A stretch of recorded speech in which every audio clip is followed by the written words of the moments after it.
जब आपका यहाँ आना हुआ 65 के आसपास की आप बात कर रहे हैं, हाँ। तो मेनली आज जो लंबी-लंबी सड़कें और ये थर्ड गेट, सेकंड गेट, उस समय का सर क्या उस समय माहौल था? थर्ड गेट के बाहर मैदान पड़ा था, रेलवे लाइन दिखाई पड़ती थी। कोई दुकान जितनी आप आजकल देख रहे हैं कोई दुकान वहां नहीं थी। केवल जब आप चले हैं रेलवे स्टेशन से पिपरी से, तो एक डॉक्टर की दुकान थी, इसके बाद नाभा हाउस और फिर पड़ता था रेफरल अस्पताल था। उसके बाद सीधे यूनिवर्सिटी आ जाए और सवारी होती थी तांगे की।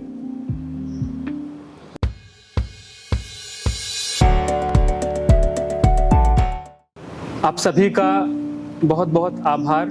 आप कैंपस परिक्रमा को, इस विश्वविद्यालय को समेटने में बहुत ज़्यादा सहायता कर रहे हैं। एक बार फिर स्वागत है आप सभी का कैंपस परिक्रमा में। दोस्तों, एक विचार आया, क्यों ना इस ज्ञान को और अधिक आप लोगों तक पहुंचाया जाए। कुरुक्षेत्र विश्वविद्यालय के ना जाने कितने अनुभवी लोग जो इस विश्वविद्यालय के शिक्षक रहते हैं और यहाँ से चले जाते हैं, लेकिन उनका ज्ञान, जो अद्भुत ज्ञान, जो उनका एक्सपीरियंस हम विद्यार्थियों के लिए, शिक्षकों के लिए कितना अनोखा हो सकता है, वो हमें ही पता है। तो एक परंपरा, एक नया एपिसोड जिसमें हम बात करेंगे शिक्षकों के अनुभव की। इसका नाम रहेगा गुरु आगमन। तो गुरु आगमन में सबसे पहले हमारे साथ हैं एसपी सिंह सर का एक खास तरह का अनुभव इस विश्वविद्यालय को लेकर।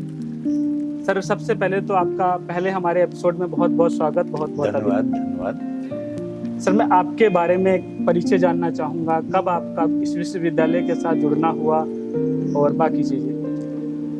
मैंने 1964 में केमिस्ट्री डिपार्टमेंट लखनऊ यूनिवर्सिटी से पीएचडी किया था। उसके बाद वहाँ मैं पोस्ट डॉक्टरल फेलो, पीएचडी के बाद पोस्ट डॉक्टरल फेलोशिप कर रहा था। उसके 6-8 महीने बाद मेरी शादी हो गई, तो लगा नौकरी ढूंढना चाहिए, क्योंकि वहाँ पोस्ट डॉक्टरल फेलोशिप की में फेलोशिप का अमाउंट उतना ही था, 400 रुपये महीने, जो 400 रुपये अध्यापक को होता है। लेकिन भाई लोगों ने कहा कि परमानेंट जॉब चाहिए, तो मैंने अखबारों में एडवर्टाइजमेंट देखना शुरू किया। तो कुरुक्षेत्र का यूनिवर्सिटी का एडवर्टाइजमेंट मिला मुझको, मैंने यहाँ अप्लाई कर दिया। उस समय अप्लाई करने के लिए फॉर्म नहीं थे, केवल वो भर के आप अपना टाइप करके भेजते हैं। जब भेज दिया यहाँ पर, तो इंटरव्यू कॉल आ गया। इंटरव्यू हुआ दिल्ली में, क्योंकि यहाँ कुरुक्षेत्र में वो चाहते नहीं थे कि लोग आएँ और देखें यहाँ कुछ है ही नहीं, तो इसलिए वो दिल्ली में इंटरव्यू करते थे यूजीसी ऑफिस में। तो दिल्ली में इंटरव्यू हुआ, मैं लखनऊ से सीधा आया और आने के बाद इंटरव्यू 10 मिनट में हो गया और मैं दूसरी गाड़ी से वापस चला गया। 15 दिन बाद करीब मुझे लेटर मिला कि मेरा सिलेक्शन हो गया है। मेरे जीवन का पहला इंटरव्यू था। तो मैंने कहा बड़ी अच्छी बात है। जब दोस्तों से कहा कि कुरुक्षेत्र में यूनिवर्सिटी में हुआ है, तो कहने लगे कुरुक्षेत्र है कहाँ? मैंने कहा मुझे भी नहीं पता कहाँ है। महाभारत में कुरुक्षेत्र में पढ़ा था, तो कुछ ऐसा अंदाजा हुआ कि शायद ये वहाँ मेरठ के आसपास हस्तिनापुर है, वहाँ कहीं हो। तो फिर एक मेरा दोस्त जम्मू का था, डोगरा, उसने टाइम टेबल देख के बतलाया कि जब हम जम्मू जाते हैं तो रास्ते में कुरुक्षेत्र जंक्शन पड़ता है। तो हमने सोचा उसी लाइन में देखें, तो पता लगा कुरुक्षेत्र उसी अम्बाला से पहले और करनाल के बाद में है। तो मैं उसके बाद 15-20 दिन बाद आया यहाँ। यूनिवर्सिटी में तब कुछ नहीं था। यूनिवर्सिटी में केवल था एक यूनिवर्सिटी कॉलेज, देखी बिल्डिंग आपने, एक वाइस चांसलर का, और एक था आर्ट्स फैकल्टी बिल्डिंग, 3 बिल्डिंग थी आपके समय में? हाँ, 1964-65 की बात कर। मैं 65 की बात कर रहा हूँ। ये सब कुछ नहीं था, केवल यूनिवर्सिटी कॉलेज तुमने देखा होगा, वाइस चांसलर का घर, वाइस चांसलर का ऑफिस, और ये आर्ट्स फैकल्टी बिल्डिंग देखी ना जी, ये आर्ट्स फैकल्टी बिल्डिंग, इसी में एक पोस्ट ऑफिस था।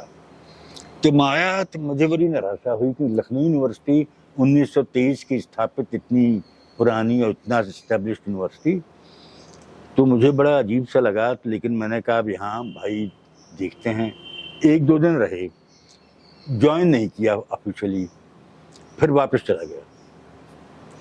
जब वहाँ पहुँचा तो हमारे गुरु थे डॉक्टर अनाथ बंधु सेन, उन्होंने कहा कि अच्छा नहीं है, पहली जॉब मिली है, रेगुलर जॉब है, परमानेंट जॉब है और नई यूनिवर्सिटी है, ग्रोथ ज़्यादा होगी बजाय पुरानी यूनिवर्सिटी के। तो फिर मैं सितंबर में आया 1 महीने बाद, तब मैंने अपनी ज्वाइनिंग दी।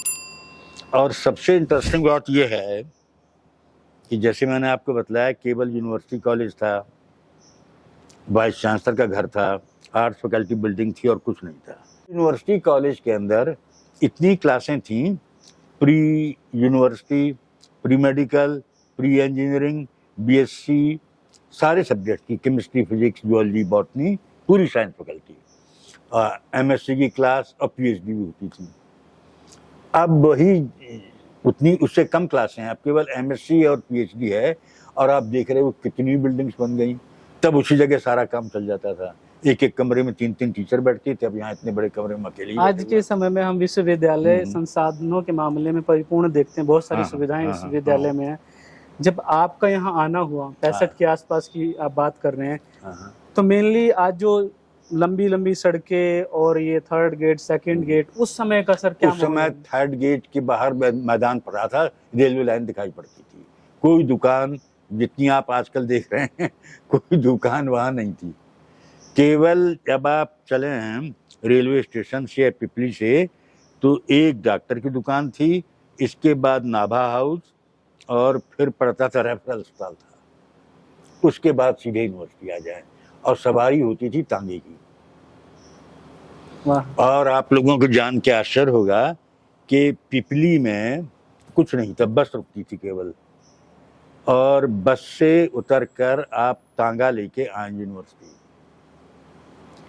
और रात हो जाए तो बताओ, क्योंकि रास्ते में कहीं चोर डाकू ना हो। ये कुरुक्षेत्र की बात है। ये मैं 65-66 की बात कर रहा हूँ। यहाँ कोई दुकान नहीं थी, इवन अगर आपको जैसे वहाँ हम लोग ब्रेड वगैरह खाते थे, तो ब्रेड यहाँ नहीं मिलती थी, अम्बाला से जाके लाते थे। एक मेरा प्रश्न था आपसे। हाँ बोले। अभी आपने कहा सर कि तांगे की सवारी उस समय होती थी पिपली से अपने विश्वविद्यालय तक। तो आज के समय में एक ऑटो वाला 30 रुपए लेता है, तो उस समय भाड़ा क्या होता था? भाड़ा 2 रुपये, तांगे वाला 2 रुपये की लेता था। और आप पिपली से चलें, उस समय ये फ्लाईओवर नहीं था। आपने यहाँ पुलिस का थाना देखा है ना, रेलवे रोड पर? हाँ देखा जी, नहीं, पुलिस का थाना है। जी जी, अभी वो तो पुरानी वहीं बिल्डिंग- पहले सड़क, वो रेल लाइन क्रॉस करते थे। अगर रेल आ रही है तो तांगा रुक जाता था। और मुझे जहाँ तक याद है कि पिपली से आते समय केवल नन्हामल पूरन चंद की एक फैक्ट्री अभी भी है, वो थी, और उसको आप पार कर लें, फिर वो रेलवे लाइन क्रॉस करें, तो वो उसके बाद एक पाम होटल होता था वहाँ। आप पुरानी यादें ताज़ा कर रहे हैं, तो उसमें लगता है क्या भूलूं क्या याद करूं। एक पाम होटल होता था और एक डॉक्टर था, डॉक्टर इकबाल सिंह MBBS, पूरे कुरुक्षेत्र में एक डॉक्टर था। उसके बाद आप चले आगे तो नाभा हाउस, बिरला मंदिर था उस समय, नाभा हाउस, बिरला मंदिर, और फिर आप आ जाएं रेफरल था, और रेफरल से फिर यूनिवर्सिटी में अंदर आ गए। तो तभी तो जब पहली बार मैं आया, तो जब मैंने इतना सुनसान वीरानी देखी, तो मैंने कहा यहाँ मन नहीं लगेगा। तो सेकंड टाइम जब मैं आया, तो अपनी हमारी वाइफ भी साथ आई, तो रहने के लिए यहाँ कोई जगह नहीं थी। कैंपस में मकान बहुत थोड़े थे, केवल 3-4 F टाइप थे प्रोफेसर्स के लिए, और कुछ E टाइप थे, बाकी कोई हाउस नहीं थी। तो आपने शायद देखा हो, रेलवे रोड पर एक महाशय जी की बिल्डिंग कहलाती है, तो वहाँ रहे। तो जब ये बनना शुरू हुए, तो इसमें कुछ महीनों के बाद हमको D टाइप मकान का हाफ मिला, नीचे का D टाइप मकानों के 2 हिस्से करके, तो यहाँ आ गए। अब यहाँ भी बिल्कुल वही चीज़ जो बतला रहे हैं कि अपने वहाँ से पैदल आ गए यूनिवर्सिटी कॉलेज, क्लास, कभी प्री यूनिवर्सिटी की पढ़ाई, कभी BSc की पढ़ाई, कभी BSc सब्सिडियरी, कभी BSc ऑनर्स, कभी MSc की, और चले गए। इस बिल्डिंग की जहाँ हम बैठे हैं, इसकी फाउंडेशन स्टोन 1966 में डाली गई। केमिस्ट्री जो विभाग हमारा केमिस्ट्री की, उसके पीछे फिजिक्स की है, उसके पीछे मैथमेटिक्स की है। ये 1966 में इनकी 1966 में फाउंडेशन डाली गई और उसके एक साल या 1.5 साल में बिल्डिंग बन गई तो हम लोग रखा गए। तो आपने एक हिसाब से इस पूरे विश्वविद्यालय को बड़ा होते हुए देखा। एक बच्चा जैसे होता है 2 साल फिर 4, धीरे धीरे एक उम्र जो उसकी बढ़ती रहती है, उस हिसाब से देखा। आपकी यादों में विश्वविद्यालय की कुछ अंदर की जो पुरानी चीजें उस समय एक कहे कि लोगों के मन में रहती थी, चाहे वो किताबों की कोई दुकान हो कि या कोई खाने की चीज हो, विश्वविद्यालय के आसपास इस परिसर में आपको क्या चीजें याद आती, कुछ भी जो उस समय जानी आपने जाती बहुत थी? अच्छा प्रश्न पूछा अनिल, और मुझे खुशी है कि पूछा आपने। उस समय की लाइफ में एक विशेष बात थी। उस समय यूनिवर्सिटी में कॉस्मोपॉलिटन कैरेक्टर था। कॉस्मोपॉलिटन को हिंदी में क्या कहें कि सारे भारत का प्रतिनिधित्व था। जैसे इस समय आप देखते हैं ज़्यादातर डिपार्टमेंट्स में हरियाणा के ही लोग हैं, कुरुक्षेत्र के ही लोग हैं, तब ऐसा नहीं था। केमिस्ट्री डिपार्टमेंट के स्थापक जो थे डॉक्टर SM मुखर्जी कोलकाता से थे, नंबर 2 डॉक्टर यतिराजम आंध्रा से थे, नंबर 3 डॉक्टर पुजारी उड़ीसा से थे, नंबर 4 भटनागर साहब राजस्थान के थे, हमारे साथी श्रीनिवासन तमिलनाडु के थे, MM राव आंध्रा के थे। मतलब डिफरेंट कोई ऐसी स्टेट नहीं थी जिसका रिप्रेजेंटेशन ना हो। केमिस्ट्री में बहुत ज़्यादा था, लेकिन और जगह भी कोई आसाम से आ रहा है, कोई मध्य प्रदेश से आ रहा है, हमारे यहाँ PC जैन मध्य प्रदेश से थे। तो कल्चरल जो एक समझ लीजिए, कल्चर को क्या कहेंगे हिंदी में, एक मिश्रण था जो अब नहीं है। तो उसका एक परिणाम या कारण ये भी रहा कि आपस में मिलना जुलना बहुत ज़्यादा था, जो अब नहीं है। राइट। अब मैं अपने जो हमारे छात्री जो प्रोफेसर हैं इनसे पूछता हूँ कि मिलना जुलना आप अपने उसके यहाँ गए, उसके यहाँ गए, बोले डॉक्टर साहब अब तो ये कल्चर ही नहीं किसी का आने जाने का। हम लोगों के यहाँ सब डिफरेंट स्टेट्स के और सब लगभग एक ही आयु के थे। शाम हुई, निकले, वाइफ को साथ ले लिया, एक जगह घंटी बजाई, वो नहीं मिला, दूसरी घंटी बजा दी, अरे भाई निकले चाय पीने, तुम्हारे चाय पियेंगे। वो चीज अब कल्चर वो खत्म हो गया है कैंपस में। उसका कारण कई हैं, प्रमुख कारण तो मैंने बतलाया कि वो जो कॉस्मोपॉलिटन कैरेक्टर था वो खत्म हो गया। दूसरा ये है कि फिर टीवी आ गया, उन दिनों टीवी था नहीं। तो आपने सर समय दे इसके लिए आपका बहुत बहुत आभार। और हम चाहेंगे कि ये एक परंपरा चले कि हम ऐसे अनुभवी लोगों को आप सभी दोस्तों के सामने ला पाएँ।